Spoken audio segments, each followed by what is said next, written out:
Welcome to my new video. आज हम start कर रहे हैं क्लास 10th की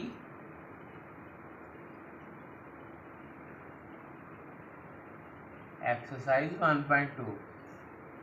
पहले हमने एक्सरसाइज 1.1 की थी, अब हम एक्सरसाइज कर रहे हैं 1.2। तो उसमें पहला क्वेश्चन है प्रूव दैट √5 इज इर्रेशनल।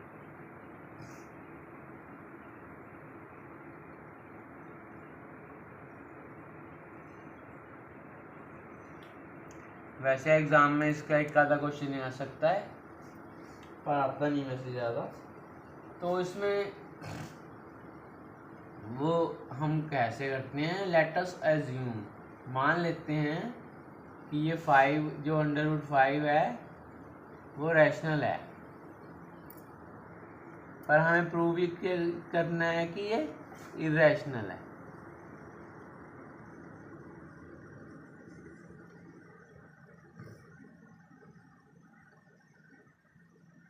तो इसके इंटीजर्स देख लेते हैं हम। इसके इंटीजर्स होते हैं रैशनल नंबर के, आपको पता है। तो हम इसके इंटीजर्स मान सकते हैं r और s, जिसमें जो s है इज नॉट इक्वल टू 0 होगा। दो इंटीजर्स होते हैं इसके, जैसे r/s मान लिया और s 0 के बराबर नहीं है।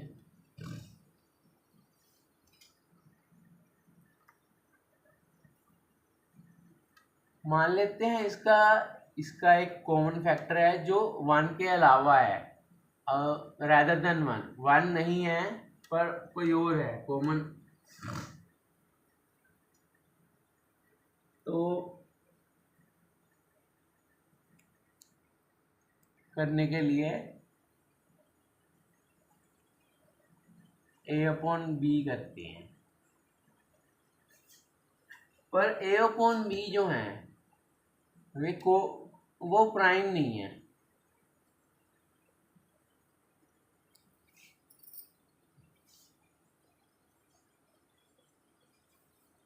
प्राइम नंबर्स आपको पता है वो होते हैं जो अपने टेबल या एक के टेबल पे कटते हैं, पर हमने ये एज्यूम कर लिया कि ये प्राइम नंबर नहीं है। b को हम इधर ले सकते हैं, जैसे ये दिया हुआ है, मान लो 5 × a/b, तो b इधर जाके मल्टीप्लाई हो जाएगा, इधर डिवाइड हो रहा था।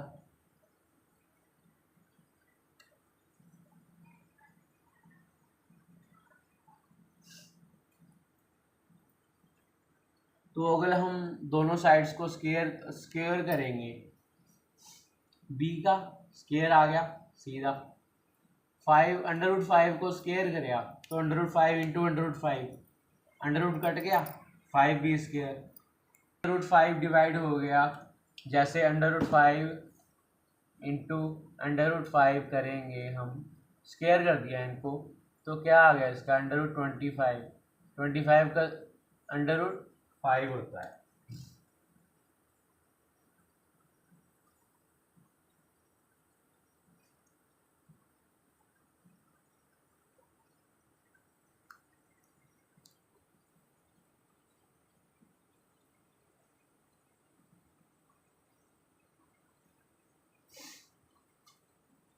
तो हम किसी और इंटीजर्स के, तो ये 5 है जो डिवाइड्स हो सकता है a पे, a के साथ डिवाइड हो सकता है। तो हम a को, जो हमने सेकंड इंटीजर माना था, 5c भी लिख सकते हैं। c जो है वो थर्ड इंटीजर है, तो क्या आ गया a = 5c।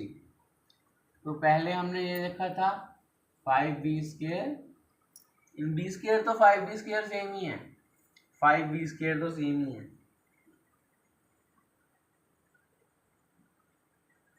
25c²। इधर से हम डिवाइड कर सकते हैं, 5b² = 5 5 ज़ा 21, 5c²। यहाँ से 5 हट गया, इस तरफ आ गया, 5c² हो गया। ये 25 था पहले की मुझे, इसलिए आया। इसका मतलब है कि 5 b² से डिवाइड हो सकता है। 5 को b² से डिवाइड कर सकते हैं।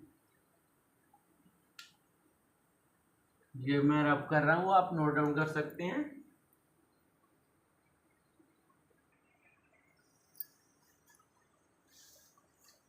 ये इसका मतलब होता है देयरफॉर A and B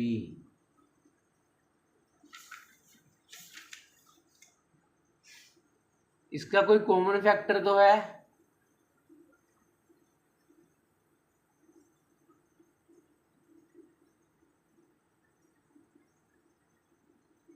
एक कॉमन फैक्टर हो गया इसका, वो हमने देखा था पहले,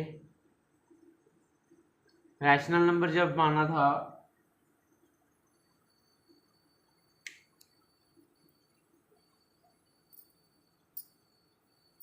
तो इसके कॉन्ट्राडिक्शन में ये निकला कि √5 जो होता है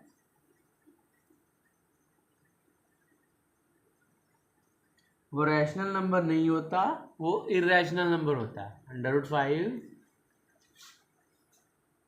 is irrational number.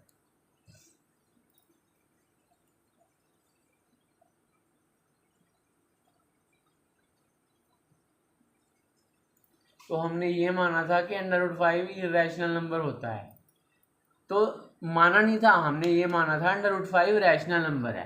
Rational number के तरीके से हमने निकाल के देखा तो ये कंक्लूजन निकला, पर ये कंक्लूजन सही नहीं है। तो √5 है जो इर्रेशनल नंबर है, हमने यही प्रूव करना था, प्रूव हो गया। √5 इज इर्रेशनल नंबर, यही प्रूव करना था, ये प्रूव हो गया। इसके कॉन्ट्राडिक्शन में हमने ये निकाला, सारा कुछ निकाल के देखा कॉन्ट्राडिक्शन से, ये प्रूव हो गया कि √5 इरेशनल नंबर है। तो मान लो कोई हमें नेक्स्ट क्वेश्चन दिया हुआ है, ये आप नोट डाउन कर सकते हैं।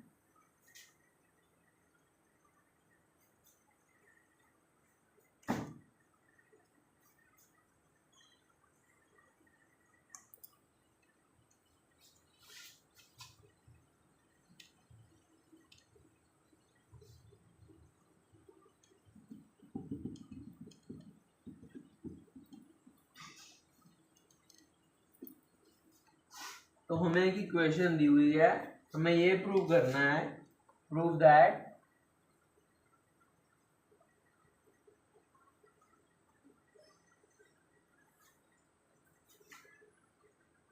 Three plus 2 √5 is irrational number.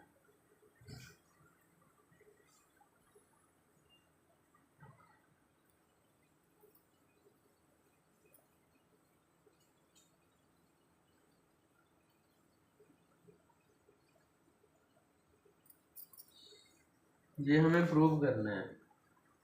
तो ये प्रूव कैसे करेंगे? मान लीजिए कि ये रैशनल है, लेट अस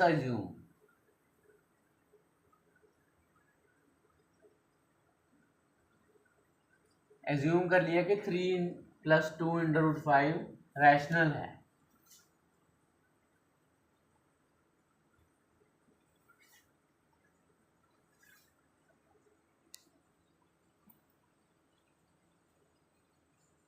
ठीक है, हमने ये मान लिया।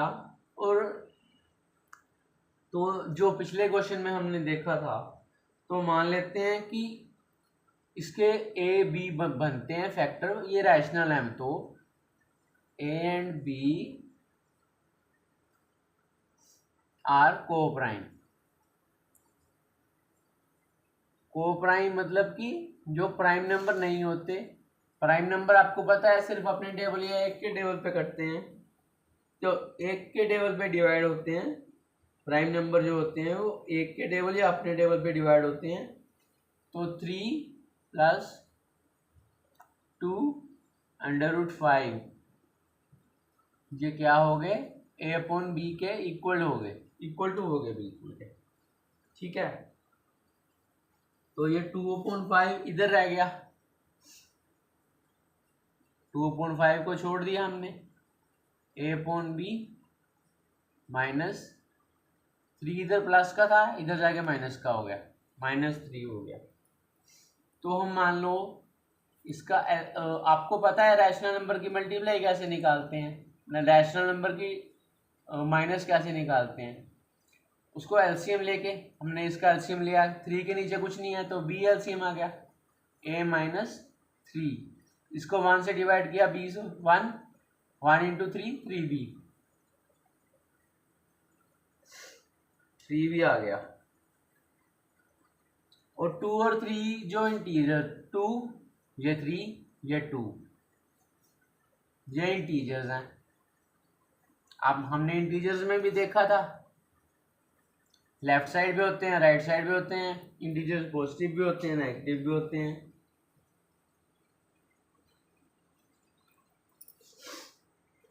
तो क्या आ गया,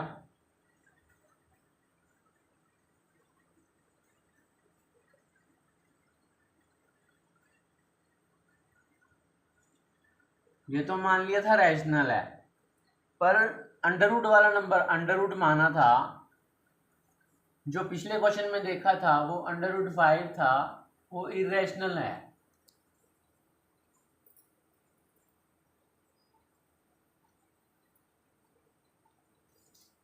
√5 माना था इरेशनल है, तो अगर √5 इरेशनल हो गया तो ये नंबर 3 + √2, 3 + 2 √5, तो ये क्या हो गया, ये भी इरेशनल है।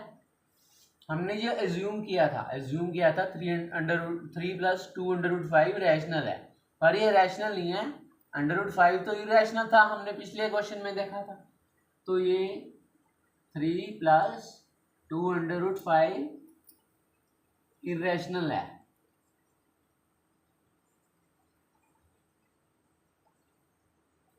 यही हमने प्रूव करना था, ये प्रूव कर दिया। ये प्रूव करना था। इसके बाकी क्वेश्चंस हैं, और भी क्वेश्चन दिए हुए हैं, वो भी आपको सॉल्व करके देखने हैं। अगर आपको कोई प्रॉब्लम आ रही है तो मुझे कमेंट्स में अपने डाउट्स ज़रूर बताने हैं।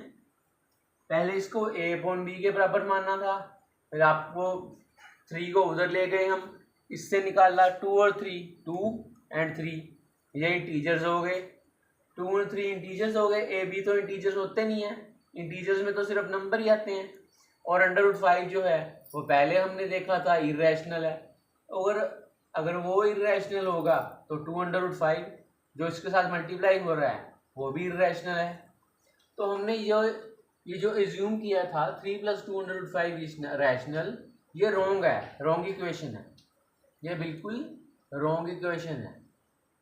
3 + 2 √5 है वो रैशनल है, ये रॉन्ग है, ये राइट है, ये हमने एज्यूम किया था। आप इसको प्लीज नोट डाउन कर लीजिए। ये पहला चैप्टर आपका खत्म हो गया, क्लास 10th का एक्सरसाइज 1.1 एंड 1.2। इसकी 2 ही एक्सरसाइज हैं। आपको बाकी क्वेश्चन, एक क्वेश्चन और दिया है वो सोल्व करके देखना है। अगर वो समझ में आ जाए तो ठीक है, नहीं तो आप मुझसे डाउट में पूछ सकते हैं, डाउट्स में पूछ सकते हैं। इसको नोट डाउन कर लीजिए प्लीज।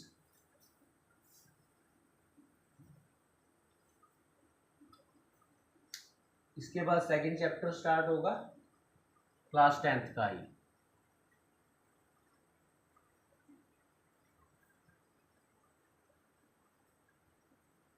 कॉम्पोजिट नंबर निकालने का मेथड भी मैंने आपको बता दिया था, डिवाइडेशन करने का भी, ये किस नंबर पे डिवाइड होता है और किस नंबर पे नहीं, ये आप कैसे पता लगाते हैं, लगा सकते हैं। इतने बड़े नंबर में से, इतनी बड़ी इक्वेशन में से आपको डिवाइड करके लॉन्ग डिवाइड करने की ज़रूरत नहीं है, आप इसको पता लगा सकते हैं ऐसे ही, वो भी मैंने बता दिया था आपको। Then students, thanks for watching my video. अगर आपने वीडियो पूरी देखी है तो, और वीडियो को लाइक करें और शेयर करें, ज़रूर करें, और चैनल को सब्सक्राइब करें। Thanks for watching my video, please like the video.